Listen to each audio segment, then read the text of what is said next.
सांगमाने मो ना सोनाली मु तम मानंकु कहिबाकु जाउछि मोर एक अभुला कहानी। एहीपरि अक्टोबर मास दशहरा समय स्कूल छुट्टी माँ कहिला एते दिन हेलाणी तो मामू घर को जाइनु एबे तो दशहरा छुट्टी मामू घरु बोलिया बयस मोर 15 जबानीरु छरी पढ़ुछि मोहु दूध पूरा टाइट मु काहाकू हाथ मारिबाकू दिएनी बिया मोर टाइट आजी पर्यंत केही हेले मते देही नथिले। सबु फाइनाल हेला मामू घर को गली मामूंको घर पाखरे रहिथाए तोफान बोली से पिला बयसरु लागुथिला प्राय 18 वर्ष हेबो। मते देखि से अबाक हेई गलाणी से बोधे भाबुथिले किए गोटे बढ़िया झियो आसीची पटेई गेहिबो बोली सेदिन यात्रा देखिबा पई मामू घरे सबु लोक जाइथिले मु बाहाना करी रही जाइथिली भल लागुनी बोली। संध्या समय मु छात उपरे थिली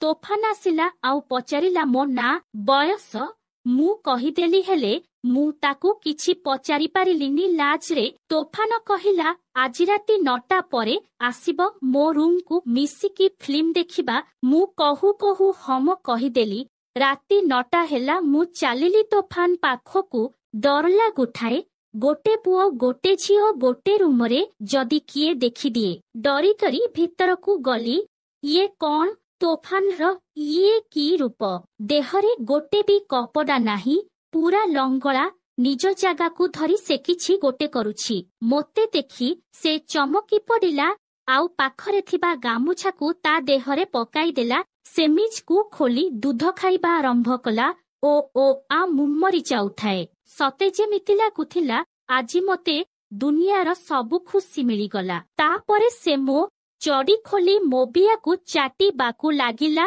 ओ की मजा सेथिरे सेता पैंट खोली ताबांड को मो मुहरे पुराई थिला। बाबारे केते बड़ आउ मोटा थिला मोबिया को से तांगुली भीतर को पसेइबा को लागिला ओ की कष्ट बहुत कष्ट हेउथिला। से समय नष्ट न करी ता बांड को मोबिया भीतरे भरी भीतर को पुरेइबारे लागिला मरी जाउथाए कि कष्ट बेड रे 30 मिनिट करी मोते ता उपरे बसी करिबाकू कहिला। लास्ट रे ता बांड को मो पाटीरे भरी देला मो बिया प्राय भिला होई जाइथिला। घर लोक आसी जिबारु मुसिक्र मो सेमिज आउ ड्रेस पिंधी चली आसिली। सकाळू से मोते पचारिला रातिर सिनेमा